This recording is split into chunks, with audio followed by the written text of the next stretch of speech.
Welcome back दोस्तों। जैसे कि आप देख पा रहे हो कि यहाँ पर आज की इस वीडियो में हम लोग कौन से टॉपिक के बारे में डिस्कस करने जा रहे हैं। बिजनेस स्टैट्स के अंदर डिफरेंस बिटवीन स्केवनेस और डिस्पर्जन। इससे पहले कि हम लोगों ने वीडियो में बहुत सारे टॉपिक्स को ऑलरेडी डिस्कस करके रखा हुआ है, जैसे कि आप देख पा रहे हो।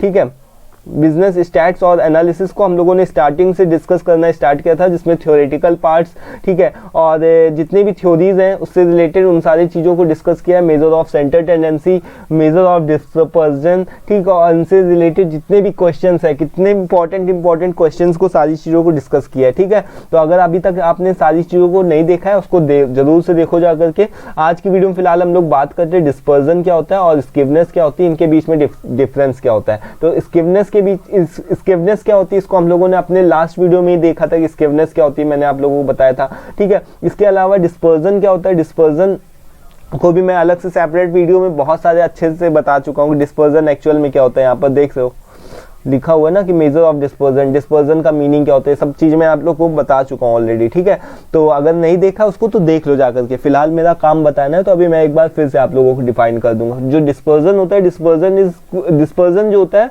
वो डाटा के वेरिएंस को बताता है। अब डेटा को वेरिएंस को कैसे, जैसे कि मैंने आपको एक एग्जांपल देकर के बताता हूँ। कोई भी स्टूडेंट है जिसको मैं बहुत ही अच्छा एग्जांपल मानता हूँ, कोई भी स्टूडेंट है, ठीक है, मान लो उसके इंग्लिश के अंदर उसके मान लो 10 नंबर आ रहे हैं, 100 में से 10 नंबर आए हैं, यानी कि फेल तो है ही। ठीक है, और हिंदी में देखो तो उसके 90 मार्क्स आए।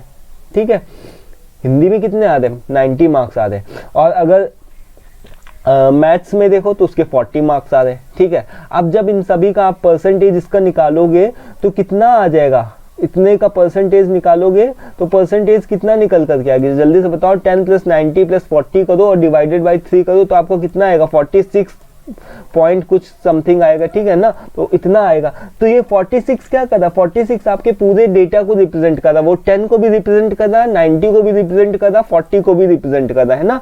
तो 46 देखो कितना उसमें डेटा के अंदर वेरिएंस है। आपने इसका एवरेज तो निकाल लिया 46, बट आप देखो कि वेरिएंस कितना है। 10 के लिए एकदम झूठी वैल्यू है। ठीक है, 10 एकदम 10 से कितना ज्यादा है, 46। अगर वो 46, अगर किसी स्टूडेंट के इतने मार्क्स आ रहे हैं और अगर वो बता रहे कि मेरे 46% आ रहे हैं, ठीक है, तो लोग क्या समझेंगे कि अच्छा उसके मतलब कि एवरेज कितने हैं, आसपास उसके 40 के पास ही रहे होंगे मार्क्स। ठीक है, 40 उसमें भी होंगे, 40 उसमें भी होंगे, 40 उसमें भी होंगे, तभी इसके 46 हैं। ठीक है, तो ऐसा नहीं, देखो एक में तो 90 आ गए। ठीक है, इसकी वजह से ये एक्सट्रीम वैल्यू से क्या हो रही है, ये एवरेज इसकी प्रभावित हो रही है। ठीक है, तो यहाँ पर देखो 90 के लिए कितना ज्यादा है, 4.6। ठीक है, 46 जो 46 है वो 90 के लिए कितना ज्यादा है और 10 के लिए कितना, मतलब 10 के लिए कितना ज्यादा है और 90 के लिए कितना कम है। ठीक है, तो इस तरीके से देखो। और ये 40 के लिए तो सही है, चलो मान लो 46 आया तो 46 और 40 थोड़ा सा इक्वल आपका पड़ जाता है, बट इन दोनों के लिए तो एकदम गलत वैल्यू है।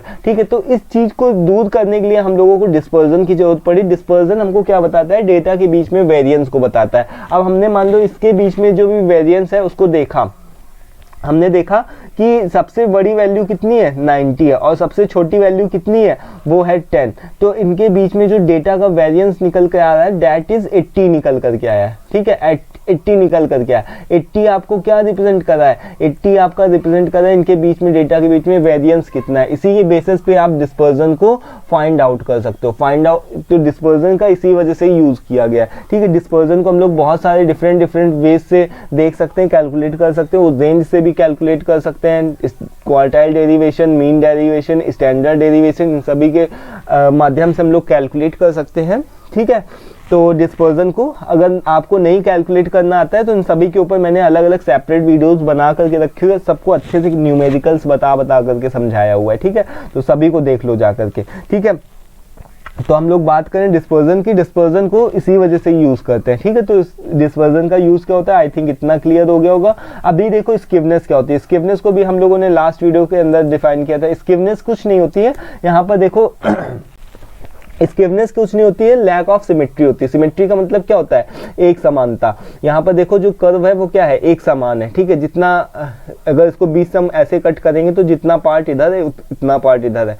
ठीक है, तो ये क्या है, सिमेट्रिक है, मतलब कि जो ये है ये क्या है, सिमेट्रिकल कंडीशन है, इसमें बराबर है, इक्वल पार्ट है। बट अगर इसको इस वाले पार्ट को इधर से कैलकुलेट करो, यहाँ पर इसको अगर इससे कट कर दो तो यहाँ पर जो इसका कर्व है देखो ये पॉजिटिव साइड में यानी कि बाहर की तरफ ज़्यादा झुका हुआ है, इसको हम लोग इस वजह से पॉजिटिव स्किवनेस बोलते हैं, ठीक है। और इसका ये वाला जो कर्व है वो निगेटिव साइड में यानी कि अंदर की ओर ज़्यादा झुका हुआ है, ठीक है। तो इसको अगर कट करोगे तो इधर का पार्ट तो ज़्यादा निकलेगा बट इधर का पार्ट कम निकलेगा, ठीक है। तो इस वजह से ये निगेटिव स्किवनेस है इसमें, ठीक है। तो स्किवनेस कुछ नहीं होती है, अगर असिमेट्रिकल केस होता है तो उसी को हम लोग क्या बोलते हैं, स्किवनेस बोलते हैं। और ये दो तरीके की होती है, पॉजिटिव और निगेटिव, ठीक है। तो इसको हम लोगों ने अपने लास्ट वीडियो में देखा था, तो अभी इसके बारे में ज़्यादा डिटेल से नहीं देखेंगे, डायरेक्ट डेफिनेशन पे आते हैं। 4 पॉइंट्स हैं, ठीक है। आई थिंक कि इतना सफिशियंट है इसको क्लियर करने के लिए, पहले के लिए।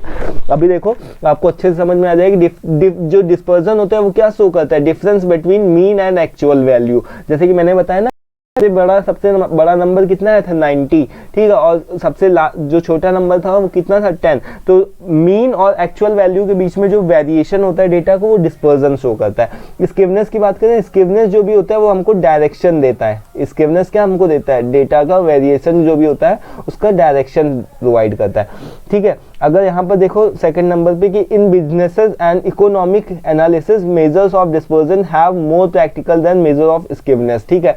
अगर आप ऐसे देखो स्कूलों में, कॉलेजेस में जैसे कि आप लोग हैं, तो वहाँ पर आप ज़्यादातर डिस्पर्जन को ही पढ़ते हो, स्टैंडर्ड डेरिवेशन को पढ़ते हो, बहुत ज़्यादा स्किवनेस को नहीं पढ़ते हो, ठीक है। डिस्पर्जन को ज़्यादा पढ़ाया जाता है। स्किवनेस आप हाई लेवल पे स्टडी कर दो, इस वजह से आपको स्किवनेस के बारे में बताया जाए, मेजर ऑफ शेप्स के बारे में बताया जाए। तो ये क्या है, ज़्यादा प्रैक्टिकल है। डिस्पर्जन क्या है, ज़्यादा प्रैक्टिकल है। लेकिन अगर हम यहाँ पर स्किवनेस को देखो, with the help of skewness के हेल्प से we know that the deviation from the averages is whether positive और निगेटिव। हम इससे ये भी पता लगा सकते हैं कि जो भी एवरेज है वो पॉजिटिव है या निगेटिव है। कैसे पता लगा सकते हैं, हम लोगों को पता चल जाता है ना कि अगर जो भी हमारा कर्व होगा वो पॉजिटिव साइड में ज़्यादा झुका होगा तो पॉजिटिव स्किवनेस है, निगेटिव साइड में ज़्यादा झुका होगा तो यानी कि वो निगेटिव स्किवनेस है, ठीक है। तो हम लोगों ने सीखा था कैसे निकालते हैं इसको, ठीक है। उसके बाद में थर्ड हमारा पॉइंट है कि dispersion can test the reliability of an average, ठीक है। जो डिस्पर्जन से आप इसकी रिलायबिलिटी भी चेक कर सकते हो। जैसे मैंने बताया ना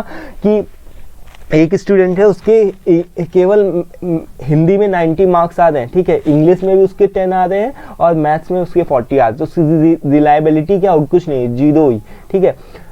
उसके 10 के लिए कितने ज़्यादा वैल्यू आ रही थी, 46% आ रहे थे, और 90 के लिए देखो कितना कम आ रहा था, 46 आ रहा था, ठीक है। तो रिलायबिलिटी आप कैसे चेक कर सकते हो डिस्पर्जन के थ्रू, 90 में से 10 घटा दो, 80 अगर बहुत ज़्यादा वेरिएशन निकल करके आ रहा है, इट मीन्स कि इसकी रिलायबिलिटी कुछ नहीं है, बिल्कुल 0 है, ठीक है। इसी तरीके से यहाँ पर स्किवनेस को देखो तो measure of skewness tells about the degree of concentration, यहाँ पर डिग्री ऑफ कॉन्सेंट्रेशन के बारे में बता रही है। इसी सारे पॉइंट को हम लोगों ने ऑलरेडी डिस्कस करा हुआ है, तो अभी बहुत ज़्यादा डिटेल से नहीं करते हैं।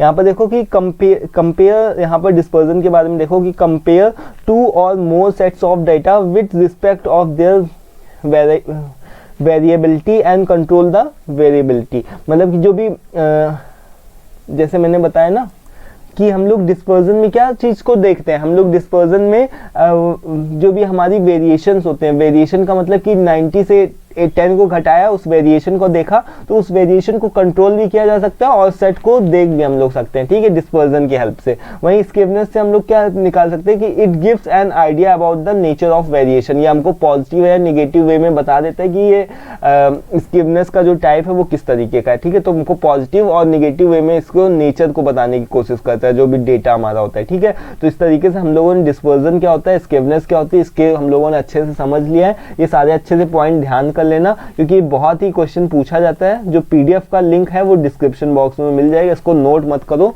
स्क्रीनशॉट मनो तो ले लो, वैसे सारी चीज़ों का लिंक डिस्क्रिप्शन बॉक्स में, ठीक है। तो वहाँ से आप जा करके ले सकते हो। फेसबुक ग्रुप होगा, उसको भी फॉलो कर लेना। आज की वीडियो में दोस्तों इतना ही रखते हैं, कोई भी दिक्कत हो तो बता दिया करो कमेंट बॉक्स में, ठीक है। और वीडियो पसंद है उसको भी लाइक कर देना। Thanks for watching this video, मिलते हैं नेक्स्ट वीडियो में। Till then take care, thank you and bye.